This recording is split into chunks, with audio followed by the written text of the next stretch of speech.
The galaxy braced for war. Humanity had been ready all along. The sirens were already screaming when I walked into the council chamber. Not a drill, not a test. 14 different alarm tones layered on top of each other, each one designed to terrify a different species.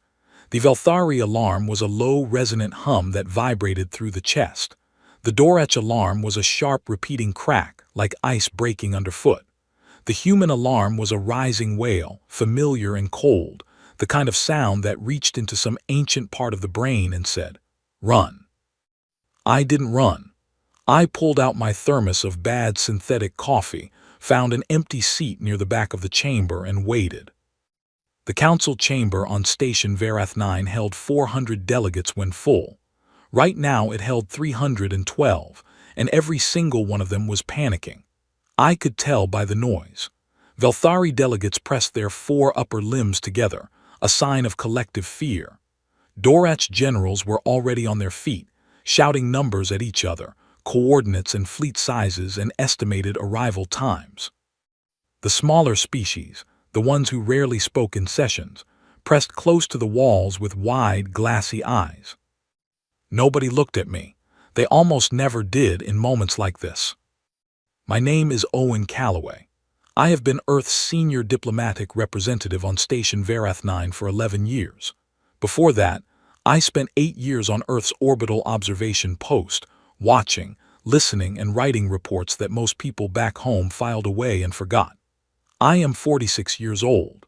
I have a bad knee from an old hiking accident, a preference for tea that I can never find in space, and a habit of staying very calm when everything around me is not. The main display screen at the front of the chamber lit up with a tactical map of the outer rim. Red indicators appeared in a wide arc across the Kretha border zone. I counted them quickly out of habit. 4,200 ships. The Kretha Dominion had assembled the largest war fleet in 400 years of recorded galactic history, and they were moving toward Council space at a pace that suggested they were not coming to talk. Ambassador Velith of the Velthari Council rose to speak. She was tall, silver-skinned, with long hands that moved constantly when she was nervous. Right now they were moving like birds in a storm. "The Kretha have issued no formal declaration," she said. Her voice was steady but only just. "However, their fleet trajectory makes their intention clear. They are targeting the inner coalition worlds, the younger member species." She paused. "All of them." The room erupted. I sipped my coffee. The Kretha were ancient, not the oldest species in the galaxy, but old enough to remember when humans were still drawing pictures on cave walls. They had a civilization that spanned 9 star systems, a military tradition stretching back thousands of years, and a deep, settled belief that the galaxy was theirs by right of age. Younger species like the Velthari, the Dorech, and the handful of others who had only reached the stars in the last few centuries, had been tolerated. Barely. The Kretha called them the soft ones, the unprepared, the ones who would fold under pressure because they had never truly known it. I had read every intelligence report on the Kretha that Earth's Foreign Office had produced in the last 30 years.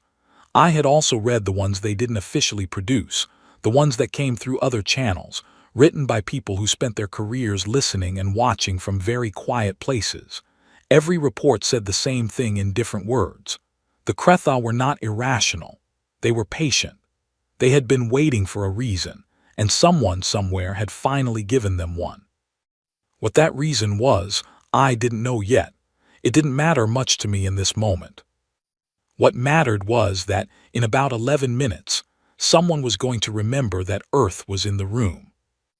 I was right. It took 9 minutes. A young Dorech aide crossed the chamber floor with the careful, deliberate walk of someone delivering news they would rather not deliver. He stopped beside my chair, looked down at me with 3 large amber eyes and said, "Representative Calloway, Ambassador Velith requests your presence at the primary table." "Of course," I said and capped my thermos. The primary table was a long crescent of pale stone at the front of the chamber. Velith stood at the center. Beside her were 3 Dorech generals, the Velthari chief of strategy, and 2 representatives from the Lorath, a quiet insectoid species who had been in the coalition for about 60 years and still seemed faintly surprised by most of what happened in it. Velith looked at me with an expression I had learned to recognize over 11 years. It was the look that said she was about to say something uncomfortable and had already decided how she was going to soften it. "Representative Calloway," she began, "Earth holds full coalition membership, and we would never suggest otherwise.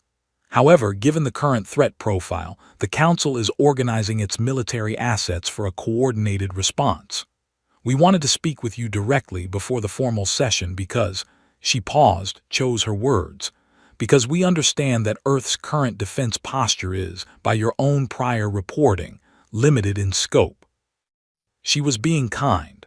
What she meant was, we know you have no fleet, we know you have no orbital weapons, we know Earth is, as far as our records show, essentially undefended, and we are trying to figure out how to protect you without embarrassing you in front of everyone else. I looked at her. I looked at the Dorech generals, who were watching me with the particular expression of people who have already written off an ally as a liability, but are too polite to say it directly. I looked at the Lorath delegates, who seemed to be quietly calculating travel distances to their home system. "Ambassador Velith," I said, "I appreciate the Council's concern." "We can assign a Velthari frigate to your home system," she said quickly. "It's not much, but it would serve as a deterrent while we organize the broader response." "That's very generous," I said. "Earth's civilian population numbers nearly 11 billion, she continued. "We would not want—" "I understand completely," I said. "Please don't worry." There was a small silence. Velith studied my face. She was very good at reading people, but she was much better at reading Velthari people, and I had spent 11 years making sure my face was difficult to read at moments exactly like this one. "Is there anything Earth needs from the Council at this time?" she asked. "Nothing at the moment," I said, "but thank you." She held my gaze for one more second. Then she nodded, turned back to the map, and began issuing directives to her generals. I returned to my seat at the back of the chamber. I took out my communication pad, opened a secure channel, typed 11 digits from memory, and wrote 3 words. "Tag your it." I sent it, closed the pad, and finished my coffee. The chamber continued to spiral around me. Generals argued about fleet formations. Delegates wept openly. Aides rushed back and forth with data tablets. The tactical map flickered and updated every few minutes as new Kretha positions were tracked. Nobody looked at me.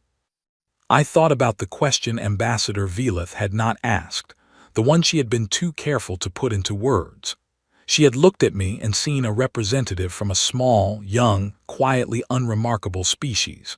A species with no recorded fleet, no orbital weapons grid, no formal military doctrine on file with the Council.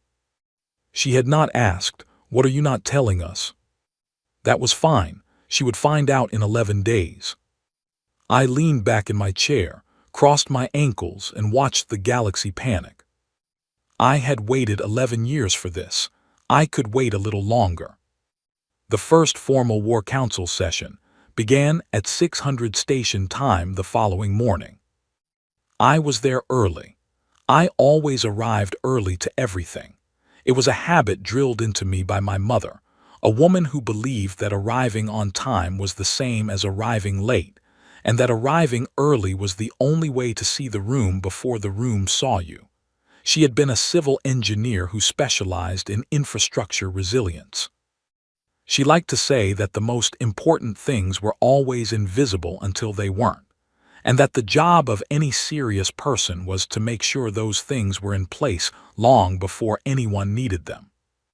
I thought about her a lot in those first few hours. The War Council chamber was smaller than the main assembly hall, built for efficiency rather than ceremony. 12 seats around a central table, screens on every wall, a direct link to the Council's unified sensor network. which was currently tracking the Cretha fleet's movement across the outer rim in real time. The delegates filed in over the following 20 minutes. I watched each of them take their seat and recognized, in each face, the specific flavor of their fear.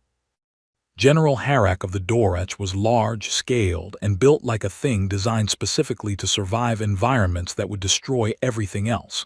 His species had been at war with their neighboring systems twice in the last century. They knew what a coming conflict looked like, and the set of his jaw said he had already accepted it. His fear was not of the fight. It was of the math. The Dorech could field 600 warships. The Cretha had 4,000. He was doing the calculation every few minutes, and the answer kept coming out the same. Counselor Yen of the Loreth sat perfectly still, which for her species meant extreme distress. The Loreth communicated a great deal through movement. Stillness, for them, was the equivalent of holding your breath. She had not moved in 40 minutes. Velith was at the head of the table. She had not slept. I could tell by the slight translucency at the edges of her silver skin, a Velthari physiological sign of fatigue. She was running on determination alone, and there was plenty of it, but determination and warships were not the same thing. Then there was me. I had a notepad, a pen, and a cup of something that was supposed to approximate green tea but tasted mostly like warm paper. I sat at the far end of the table, the unofficial end, the place where minor delegates sat, and I wrote nothing and said nothing, and listened to everything. The session opened with an inventory of coalition military assets. The Velthari, 800 ceremonial warships, of which roughly 400 were combat-capable by current standards. Beautiful ships, graceful lines, elegant weapon systems, designed as much for display as for destruction. They had not been seriously tested in combat in over 200 years. The Dorech, 600 warships heavy class, battle-tested, the best the coalition had. Harak presented their numbers with the flat, factual tone of a man who knew exactly what they were worth and exactly how far they fell short. The Lorath, 42 ships, research and survey vessels, most of them. They were not a military species. Yen presented this quietly and without apology, and nobody pressed her.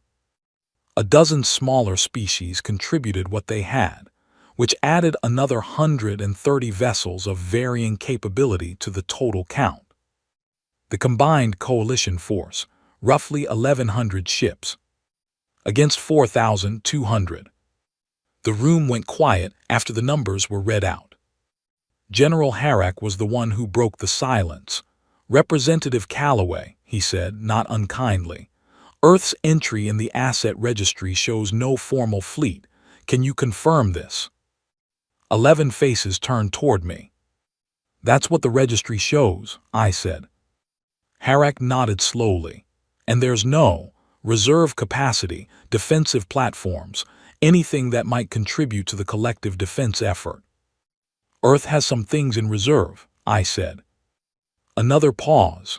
I could see Harak trying to parse that sentence, looking for something in it that might be useful. He didn't find it. "We can assign a small defensive contingent to your home system," he said. "It won't be much, given our overall numbers, but we don't want Earth to be left exposed." "I appreciate that, General," I said, truly. Velith looked at me for a long moment. She had looked at me that way 3 times in the past 12 hours.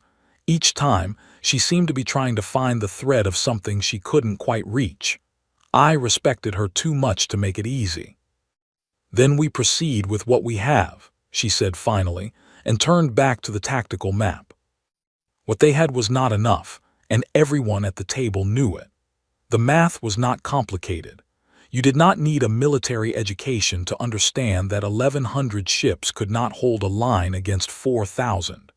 You needed 1,100 ships and something else, something that the tactical maps and the asset registries couldn't measure. I thought about that something else as the session continued. I thought about a place called Tarfia, on the coast of southern Morocco, where Earth's Ocean Engineering Corps had spent 14 years building a tidal energy array so large could power a continent. Nobody had ever announced it. It had gone into service quietly, on a Wednesday, and the only press coverage it received was a 2-paragraph notice in an industry newsletter. I thought about a set of 12 orbital platforms positioned at the Lagrange points around Earth's moon. The platforms were officially listed as astronomical observation stations. They had very good telescopes.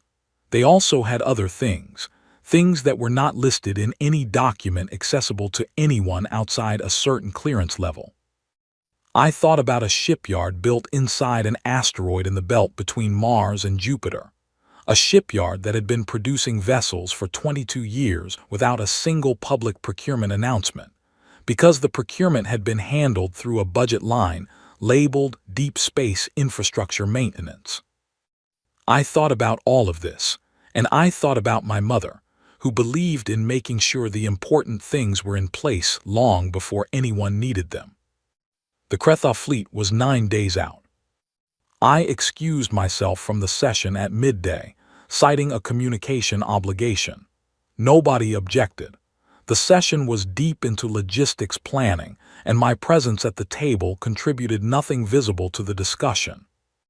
I went back to my quarters, sat down at my private terminal, and opened a channel to the secure relay station that bounced signals back to Earth through a path that took 8 extra minutes but left no trace on the Council's communication logs. I had 3 messages waiting. The first was from Director Helen Acaffer at Earth Strategic Coordination Office. It was 7 words long. Received. Assets are moving. Stay exactly where you are. The second was from my colleague Nadia Firth, who handled the Pacific Rim diplomatic portfolio and had no idea what was happening but had heard the news feeds and wanted to know if I was all right. The third was from my younger brother Pete. It contained no text, just a photograph of a foggy morning on the English coast, a cup of tea on a windowsill, a dog asleep on the floor. The kind of image that meant, we're here, everything is fine, come home when you can. I looked at that photograph for a long time. Then I sent a reply to Director Acaffer, 4 words, what is the timeline? Her response came back 11 minutes later. 7 days, give or take, everything is on schedule. I read that twice, then closed the terminal and returned to the session. General Harrack was midway through a presentation on defensive fleet formations when I slipped back into my seat.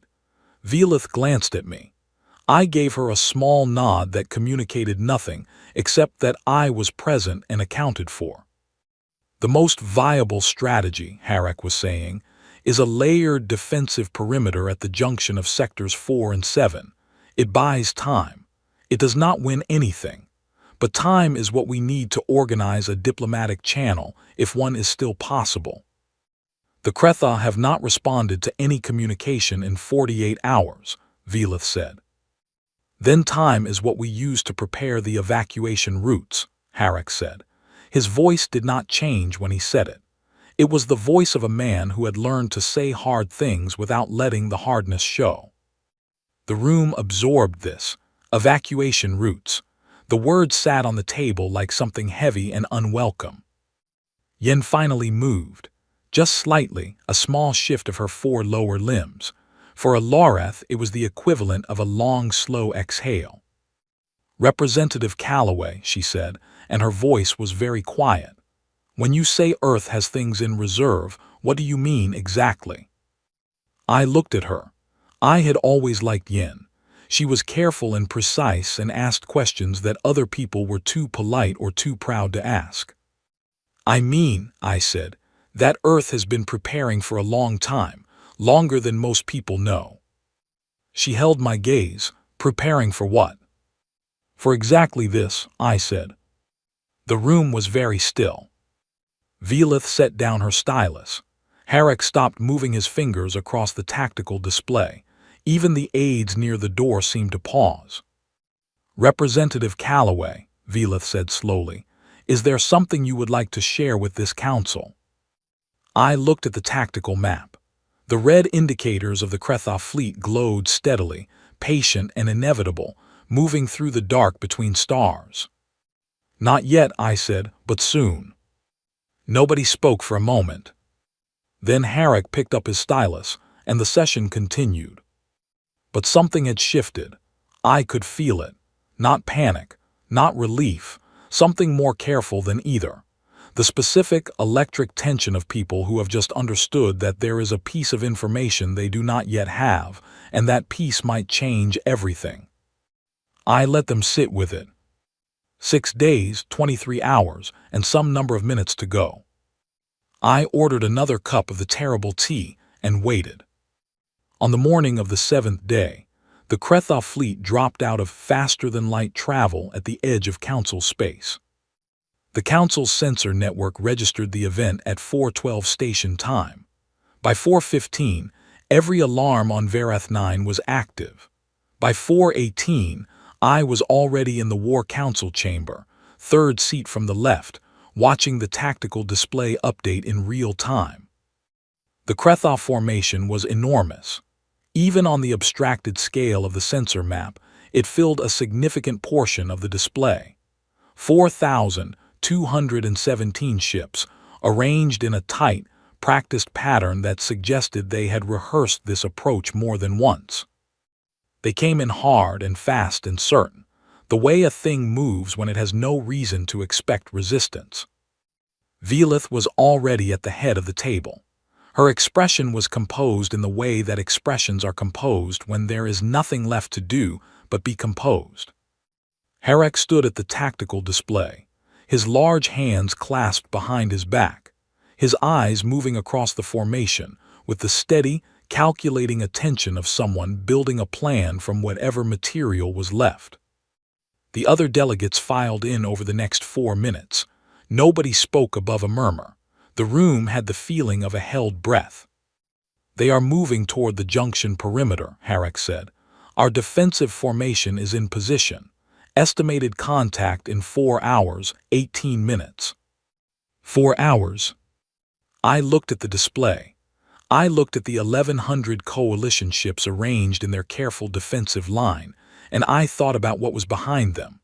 The coalition worlds, the cities, the 11 billion people on my home planet who were, at this moment, sleeping or working or arguing or laughing, and most of whom had no idea what was happening in the dark between stars. Then the sensor array pinged. A new contact marker appeared on the display. One ship at the edge of sensor range, arriving from a direction nobody was watching. Then another, then 4 more, then 20. Then 50. Then the display did something I had never seen it do in 11 years. It stopped being able to count individual contacts and switched to a density rendering, a shading system used when the number of objects in a zone exceeded the display's capacity for individual markers.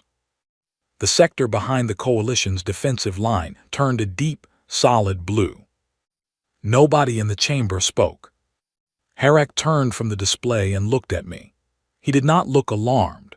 He looked like a man who has just discovered that the floor beneath him is more solid than he thought, and the expression on his face was not quite relief and not quite shock, but something that sat exactly between them. "Calloway," he said, "what is that?" I stood up. I had been waiting 11 years to stand up in that room. "That," I said, "is Earth." The display continued to populate. The density cloud resolved gradually into individual contacts as the sensor array calibrated. 140 ships, 300, 600, 900, 1,200. 1,243 vessels. Not observation platforms, not research ships, warships, built to a standard that the Council's sensors were struggling to classify because the classification codes didn't exist for them yet. Heavy, quiet, designed for a kind of conflict that Earth had spent 2 centuries hoping it would never need to fight. They formed up with a precision that came from years of training in simulations, and in the cold dark of the asteroid belt where nobody could see them. They took a position directly behind the coalition line, filling the gap between the defensive formation and the sectors beyond it, creating a second wall that the Krethos sensors would now be reading with the same disbelief currently filling this room. A communication request came through from the lead vessel. I reached across the table and accepted it before anyone else could move. The voice that came through was calm and professional and belonged to Commander Ada Price, a woman I had never met in person but whose file I had read 4 times. She was 42, born in Bristol, the daughter of a naval architect. She had commanded training exercises in the belt for 3 years before being given the lead of Operation Quiet Hold, which was the name Earth had given to the thing it had been building for 22 years and was now deploying for the first time. "Representative Calloway," she said, "Earth Defense Force is in position, awaiting your assessment." "Understood, Commander," I said. "Situation is as briefed. The Krethos fleet is at the perimeter. Coalition forces are at the line." "Copy that.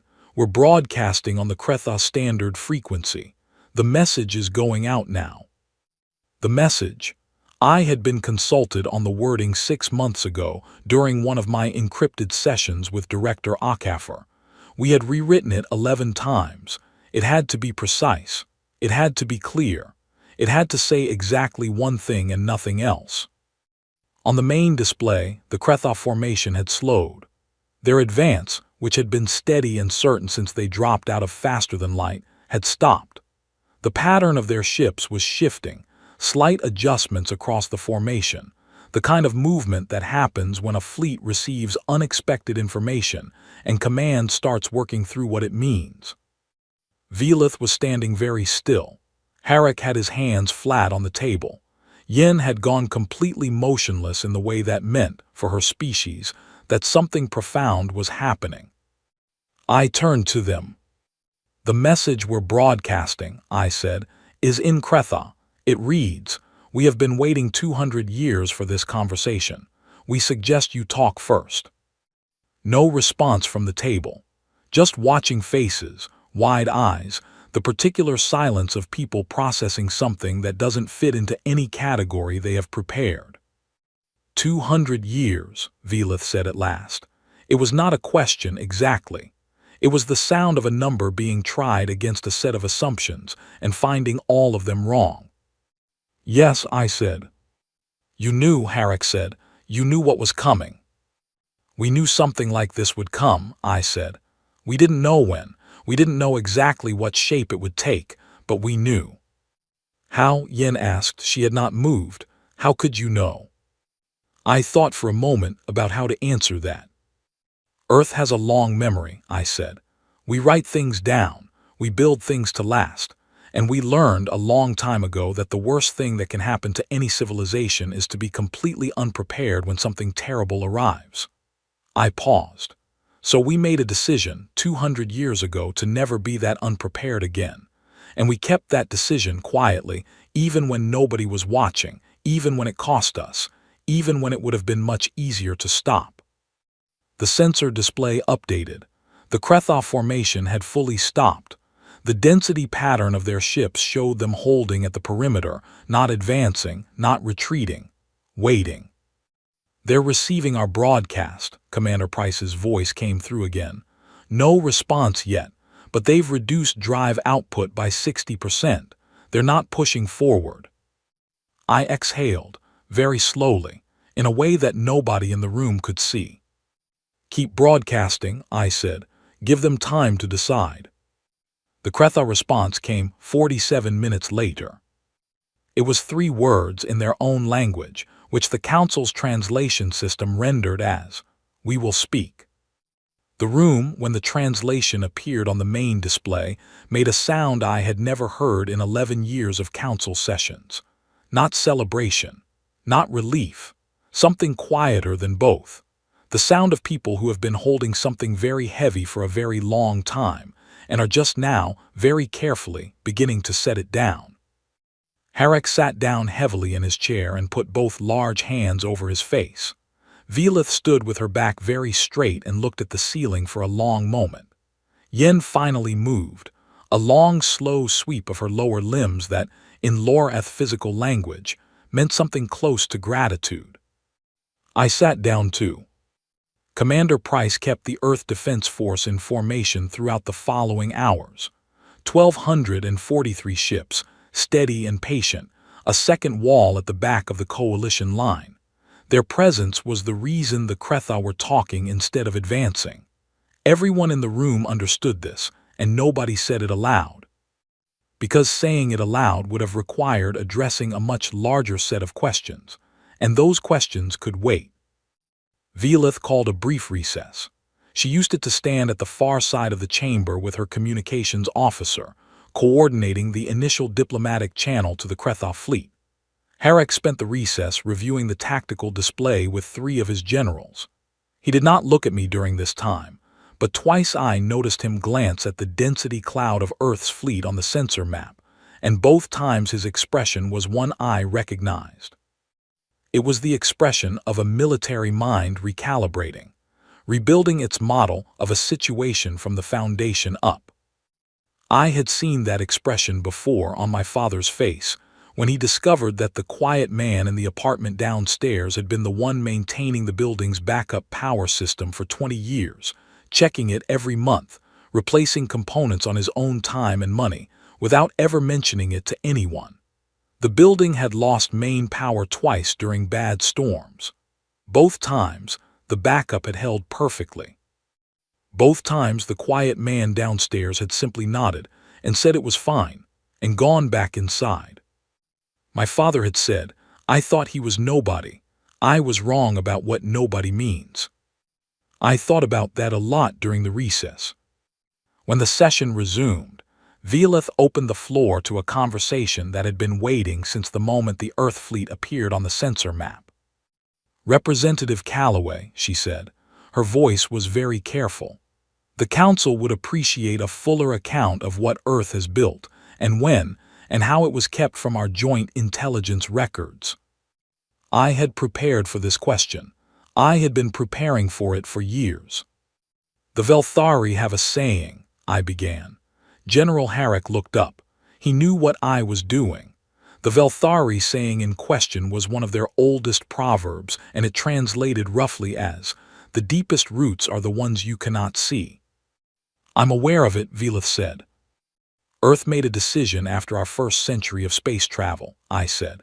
We had a history on our home world of building things and then losing them, systems we relied on, safety nets we thought were permanent. We built them and we trusted them, and sometimes they held and sometimes they didn't, and when they didn't, the cost was very high. I looked around the table. We decided that the most important preparations were the ones that happened quietly, not because we were hiding from the Council, but because something prepared quietly is finished by the time anyone knows to stop it. The shipyard in the asteroid belt, Harek said. It wasn't a question. One of several, I said. And the orbital platforms, he continued. Yes. The energy infrastructure, the communications relay network, the deep space positioning array. Yes. Harek looked at me for a long moment. How long have you known this was coming? I didn't know specifically, I said. The intelligence reports on the Kretha suggested tension was increasing in the outer rim, but Earth has not been building these assets because of the Kretha. We have been building them because preparation is what we do. We built them the same way we build roads, not because we know exactly who will drive on them, but because not having them is worse. Yen spoke. You named your ships after places where terrible things happen, she said, on your home world. Yes, I said. Why? I thought about this carefully, because forgetting is easy, I said, and forgetting is how you end up unprepared. We put the names on the ships so that the people aboard them carry the memory with them, so that every time a crew member walks past a nameplate, they understand what the ship is for, not conquest, not pride, the opposite of what happened to those places. Yen was quiet for a moment, then she said, that is not grotesque. Across the table, one of the Velthari generals, who had said exactly the word grotesque in a private exchange earlier that I was not technically supposed to have heard, looked at his hands. "It is, in fact," Yen continued, "the most serious form of honor I have encountered in my career." The room was quiet again, but a different kind of quiet this time, the kind that comes after something has been understood. Velith turned back to the tactical display. The Kretha formation was still holding at the perimeter. The diplomatic channel was open. The first formal communication was scheduled to begin in 3 hours. "Earth's fleet," Velith said. "Will they remain in position?" "As long as necessary," I said. "Commander Price has orders to hold unless fired upon." "And if the talks fail?" I met her eyes. "Then we find out what 1,243 ships are really built for." Nobody had anything to add to that. The session moved on to coordination of the diplomatic contact protocol. I contributed where asked, listened when not, and kept my face the same as it always was: steady, quiet, easy to underestimate. By the end of the session, the Kretha had confirmed the time and format for the opening dialogue. They had also, through secondary channels, requested one specific piece of information from the Council. They wanted to know the classification designation of the ships in the formation that had appeared behind the coalition line. The Council's communications officer brought the request to me. I thought about how to answer. Then I wrote out the response and handed it back. The classification I had written is Earth Defense Force, Home Fleet Division, First Deployment. Designation HFY 001. I added at the bottom in plain language, First Deployment, not last.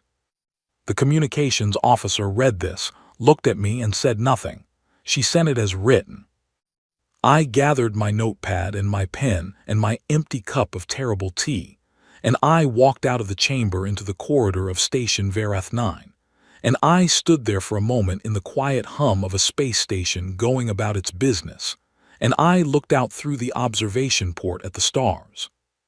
Somewhere out there, 1,243 ships held a line. Somewhere out there, 4,000 Kretha vessels sat still for the first time in their long and certain advance. And somewhere further, much further in the third system of an unremarkable yellow star, a planet turned slowly in the dark, full of people who had no idea how close it had just been, and how quietly, and how completely, everything had held. I found a bench near the observation port. I sat down. I opened my communication pad and typed a message to Pete. It said, "All good here. Make sure there's tea when I get home."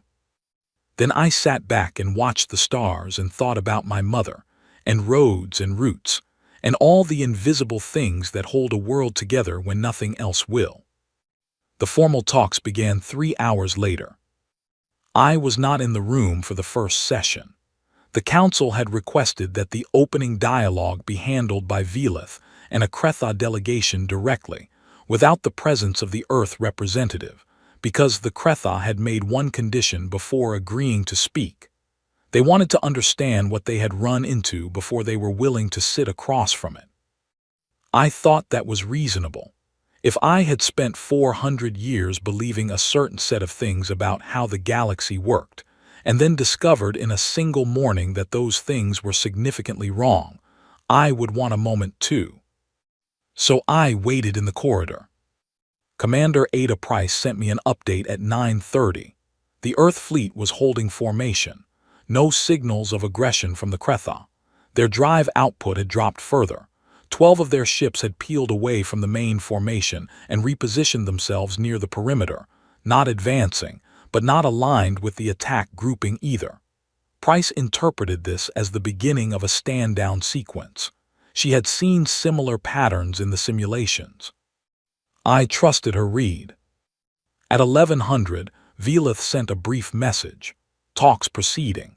Kretha delegation is led by a senior military commander named something that translated roughly as second voice of the eldest fleet. He is asking questions about Earth that we cannot answer. We have told him you will join the session at 1300. I had 3 hours. I spent the first hour walking. Varath 9 was a large station, built in a spiral design so that the outer corridors were always gently curving. I walked the outer ring of Deck 9 and thought about nothing in particular, which was something I had learned to do deliberately over years of work that required a great deal of careful thinking. The nothing in particular had a way of sorting itself out if you left it alone long enough. I thought about the question of what Earth was. Not what Earth had, not what Earth could do, but what it was fundamentally. As a civilization, as a presence in the galaxy. The Council had a way of categorizing species: old species, new species, stable species, emerging species. The categories had a logic to them, and the logic said that new and emerging species were by definition fragile, unproven, and in need of protection and guidance. The assumption was that age equaled depth, and depth equaled stability, and stability equaled capability. Earth broke that logic cleanly in half, and I was going to have to explain how, to a room full of people who had built their understanding of the galaxy on exactly that logic. I spent the second hour writing. Not a speech. I didn't do speeches. I wrote the way I had learned to write from a professor at the University of Edinburgh who had taught my first seminar on interstellar diplomatic theory, and who had a rule that no argument was properly understood until you could explain it in plain language to someone who had never heard of it.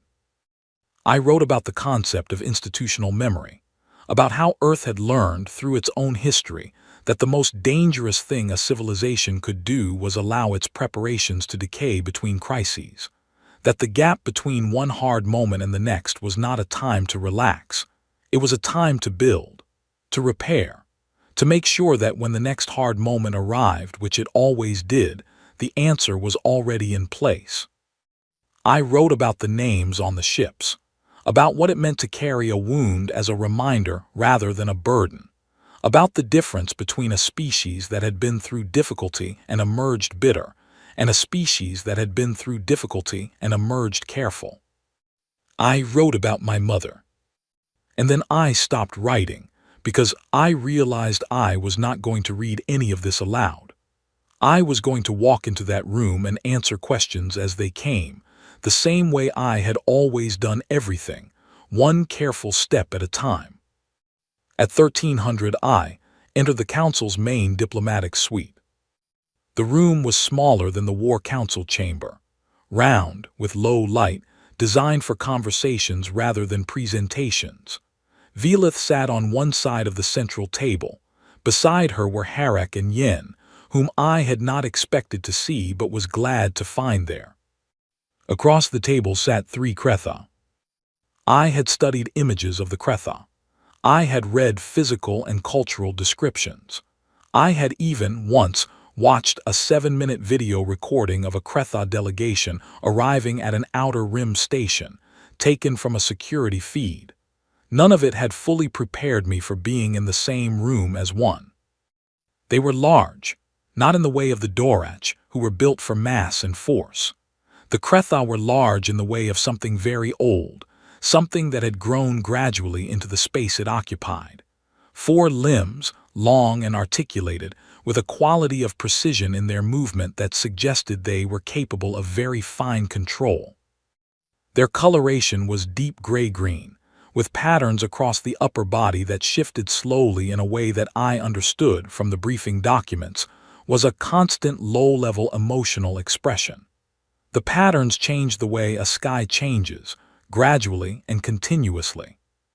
The one in the center, who was clearly the second voice of the eldest fleet, looked at me when I entered.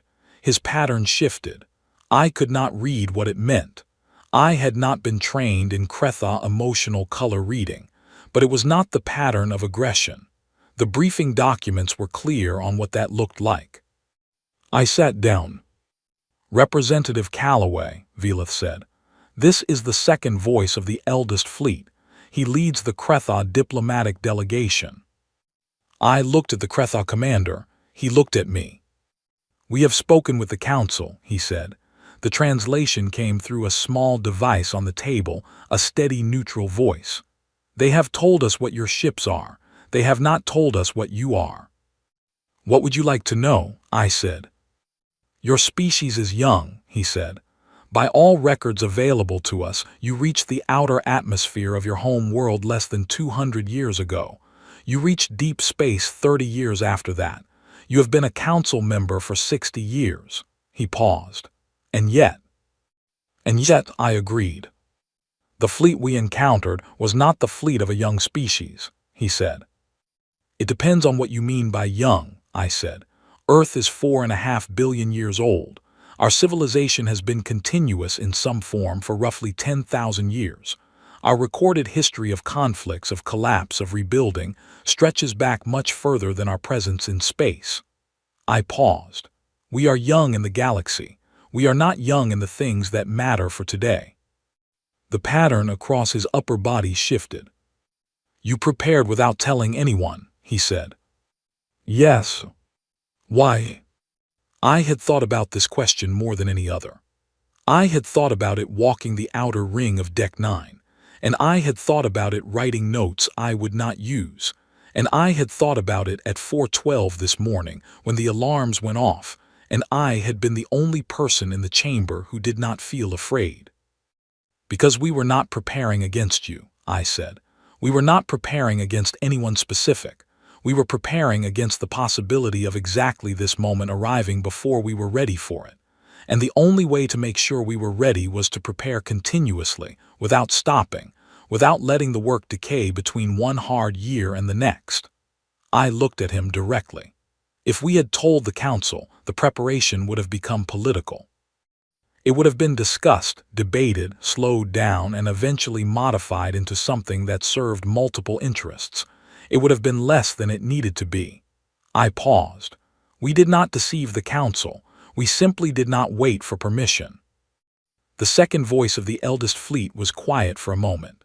The pattern on his body shifted slowly, a long rolling movement that started at his upper torso and moved downward. I still could not read it. Your ships are named after places, he said at last. Yes. Places where something went wrong. Yes. Why do you carry those names forward, into a fleet, into a conflict? I thought of Pete's photograph, the foggy coast, the dog asleep on the floor, all of it so far away and so completely worth protecting that the distance made something behind my ribs feel tight. Because forgetting is how you end up here, I said, and here is where we were trying not to be. The room was very still. You were not trying to be here, he said slowly, in this conversation. No, I said, we were trying to make this conversation unnecessary. He looked at me for a long time. His coloration shifted again, slow and continuous. Velith, across the table, watched me with the expression of someone hearing something they had been trying to understand for a long time, finally said plainly. You wish to prevent this, the second voice said. Yes. And yet you built a war fleet. Yes. These two things seem to contradict each other. Only if you believe that preparation causes conflict, I said. We believe the opposite. We believe that being unprepared is what invites it. Another long pause. We did not expect you, he said. We know, I said. Our intelligence on Earth was that you were, he stopped. Soft, I said, unprepared, easy. He did not confirm or deny this. The pattern on his body said enough. May I ask you something? I said. He inclined his head slightly, which the briefing document said meant consent. When your fleet stopped advancing this morning, after our ships appeared on your sensors, what was the first question your command asked? He considered this. How many more? He said. And the answer? Unknown, he said. We could not determine if this was the full Earth force or a portion of it. I nodded. That was by design, I said, not as a deception, but because we genuinely don't advertise our full capability. We never have. The full inventory of what Earth has built in the last 200 years is not something we publish. I let that sit for a moment. We do not intend to use any of it. We would very much like to take it all home and let it go on sitting quietly in the dark, but that decision depends on what happens in this room. The second voice of the eldest fleet looked at me. The pattern on his body shifted one more time. This time, Velith made a very small sound. I glanced at her. She was looking at the Kretha commander with an expression I had never seen on her face before. I realized, a moment later, that she was reading his color pattern, and that whatever it said, it had surprised her. "What does it mean?" I asked her quietly. She looked at me. "Respect," she said. "The pattern means respect." I turned back to the Kretha commander. "We will need time," he said, "to consult with the eldest fleet command. The decision to stand down fully is not mine alone to make." "Take all the time you need," I said. "We'll be here." The session adjourned. I walked back to the observation corridor alone, found my bench, and sat down again. The stars were the same as before, steady and indifferent, scattered across the dark in patterns that had guided human ships and human stories for as long as anyone had been looking up. Velith found me there an hour later. She sat down beside me, which she had never done before in 11 years of working together. She sat for a moment without speaking, which was also unusual. "You knew," she said at last. "Not exactly," I said. "I knew Earth was ready. I didn't know what we'd be ready for." "You sat in all those sessions," she said. "All those years. The ones where we discussed human development trajectories. The ones where we debated whether Earth was ready for expanded council responsibilities. You sat there and listened and said very little." "I said what was true," I said. "I just didn't say all of it." She was quiet for a moment. "I told the War Committee last year that Earth was the coalition's least strategically significant member." "I read the report," I said. "I was wrong." "You were working from the available information," I said. "You made a reasonable assessment." "I should have asked more questions," she said. "Maybe," I said, "but we also could have been more forthcoming." She looked at me. "Why weren't you?" I thought about the best way to answer. "Because a prepared Earth is only useful as a prepared Earth," I said. "An Earth that tells the Council it has 1,200 warships stops being a quiet preparation and starts being a political position. Other species start planning against it. Relationships change. The whole dynamic of the Council shifts." I paused. What we had was too valuable to spend on influence. We were saving it for something that actually mattered. Velith was quiet for a long time. "The Kretha commander," she said, "do you think he'll stand the fleet down?" "I think he came here already knowing he might have to," I said. "He's intelligent. He saw what we were, and he understood what it meant.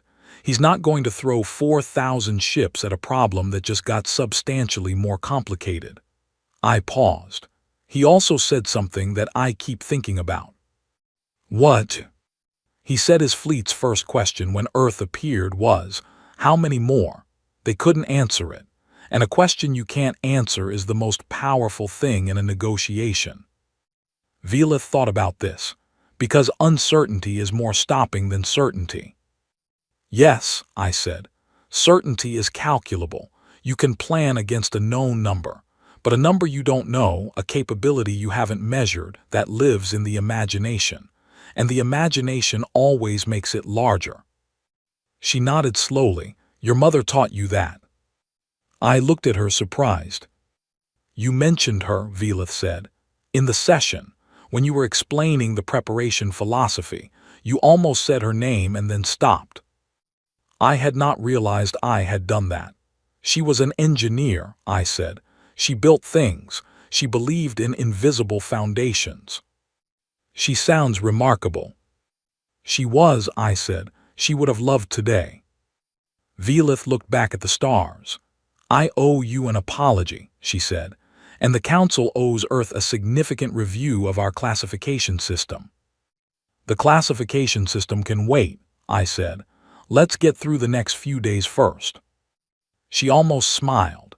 For Velith, who communicated a great deal through the positioning of her four upper limbs and very little through facial expression, almost smiling was a meaningful thing. She stood up. "I'll keep you informed of the Kretha response timeline," she said. "Thank you," I said. She walked away down the corridor. I watched her go, and then I turned back to the stars. Commander Price sent an update at 1800. The Kretha fleet had dropped its drive output to near zero across the entire formation. 12 more ships had repositioned away from the attack grouping. Price estimated, conservatively, that the full stand-down would take approximately 36 hours.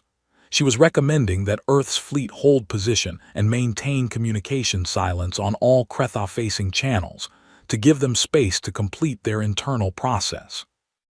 I confirmed her recommendation. I stayed on the bench until the station's lighting shifted from the gold of evening cycle to the quiet blue of night cycle, a human calendar convention that Verath 9 maintained as a courtesy to its human population, which numbered exactly 1. Then I went to my quarters, sat on the edge of my bed, and did something I had not allowed myself to do since 4:12 that morning. I thought about what would have happened if we had not been ready. I thought about 11 billion people going about their days with no idea. I thought about a coalition with 1,100 ships and no second wall. I thought about what 4,000 Kretha vessels would have done to those numbers and to everything behind them. I did not think about it for long, but I let myself think about it because my mother had taught me that too. You look at the thing you were preparing against. You look at it directly, just once clearly, so that you understand exactly what the preparation was worth. And then you close that door and you go back to the work of making sure you never have to open it again. I looked at it for exactly 1 minute. Then I closed the door. I sent Pete one more message. It said, "The coast sounds nice. Save my spot." Then I turned off the light and slept better than I had in years. The Kretha completed their stand-down 41 hours later. It was not announced dramatically. There was no formal communication, no fleet-wide broadcast. The ship simply, gradually shifted formation.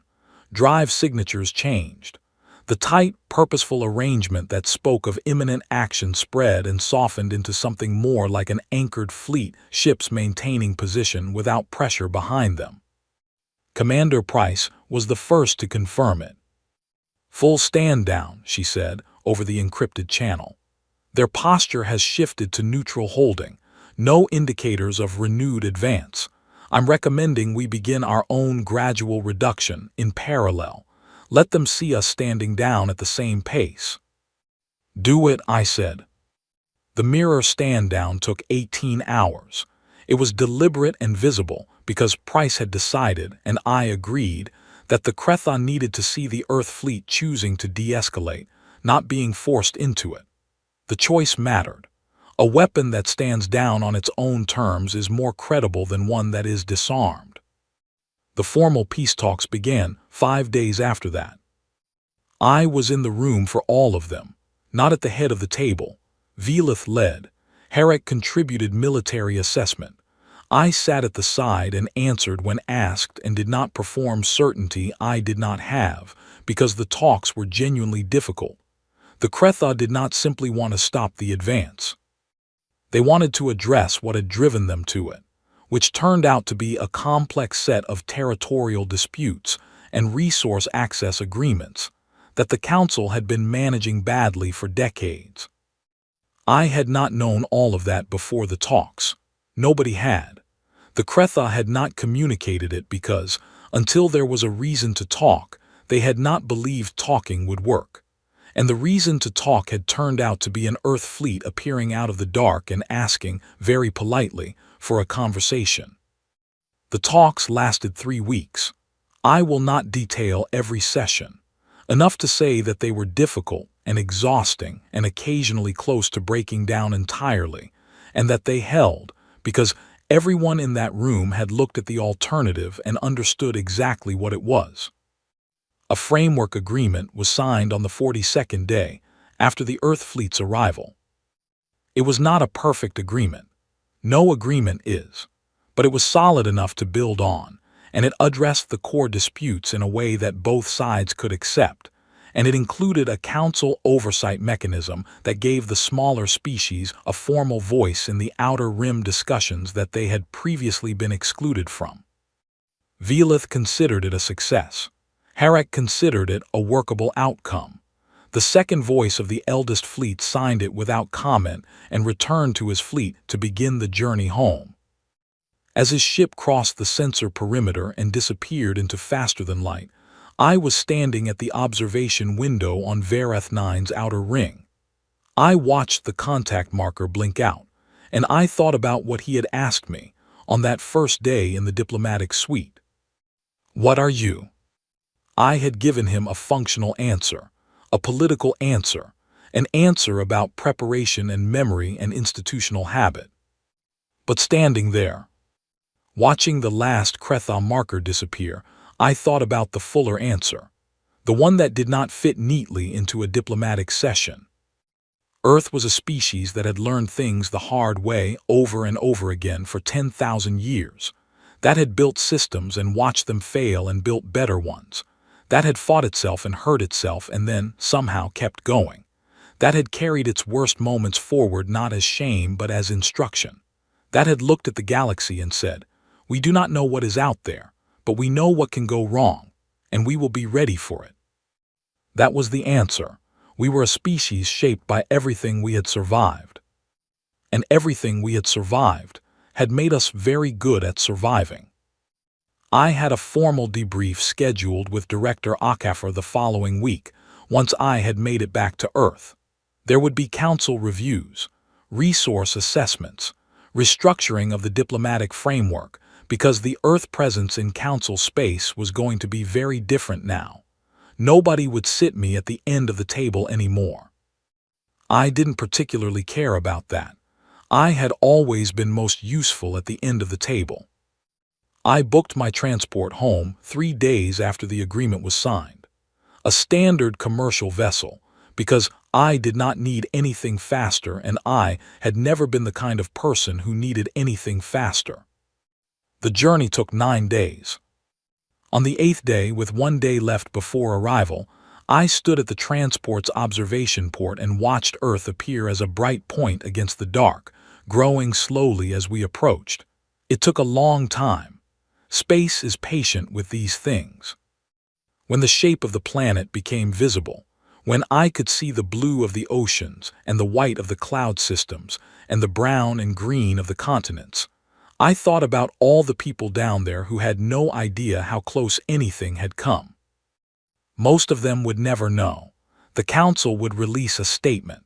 The agreement would be reported. Earth's role would be noted in measured official language as a significant contribution to the resolution. The ships would return quietly to their posts. The asteroid shipyard would continue its work. The orbital platforms would keep watching the dark. And the people of Earth would go on living their lives, which was exactly the point. That was what the preparation had been for. Not glory, not recognition, just the ordinary, unremarkable ability to keep going. The transport descended through the atmosphere on a clear morning. I had timed my return by luck to arrive in early spring, and the light coming through the windows was the particular pale gold of a new season, everything just beginning. Nothing yet certain, all of it full of the quiet confidence of something that has come back around. Nairobi was green and warm. Pete met me at the transport terminal. He looked the same as always, which is to say he looked like our father, which is to say he looked like someone who found the world mostly reasonable and could not be convinced otherwise. He said nothing when I came through the door. He just handed me a cup of tea, properly made. Not synthetic, actual tea from actual leaves brewed at the correct temperature. I drank it without saying anything. Pete watched me with the patient expression of a person who has been waiting a long time and has no intention of making a fuss about it. His son, my nephew Oliver, was in the garden. He was 8 years old and deeply interested in exactly three things: insects, building elaborate structures out of whatever materials were available, and the question of how things worked. He was crouched near the garden wall, examining something in the soil. I went out and crouched beside him. "What have you got?" I said. "A beetle," he said. "It's been going back and forth in this same spot for about 10 minutes. I think it's looking for something." "Probably building something," I said. "Beetles are very good builders." Oliver thought about this. Is that why they keep coming back to the same spots? Because they remember where they put things? "Something like that," I said. He watched the beetle for another moment. Then he looked up at me with the straightforward curiosity of a child who has not yet learned to make questions smaller than they are. "Uncle Owen," he said, "were you in space when the thing happened, with the alien fleet?" "Yes," I said. "Were you scared?" I thought about 412, and the sirens in 14 languages, and the tactical map filling up with red. "A little," I said, "at the start." "What made it better?" I looked at the garden, at the green and growing things coming back after winter, at the ordinary, beautiful, undefended miracle of a spring morning on Earth. "Knowing that the right things were in place," I said. Oliver nodded, as if this made complete sense. Then he went back to watching the beetle. I straightened up and looked at the sky. It was cloudless, pale blue shading to white near the horizon. A transport crossed it far overhead, a bright line moving steadily from one side to the other. Somewhere above that transport, at distances that made the word above meaningless, 1,243 ships were heading home. Most of them would return to their quiet posts. Some would need maintenance, repairs, systems updates. The crews would file their after-action reports and begin training for the next exercise, because there was always a next exercise. That was the nature of the work.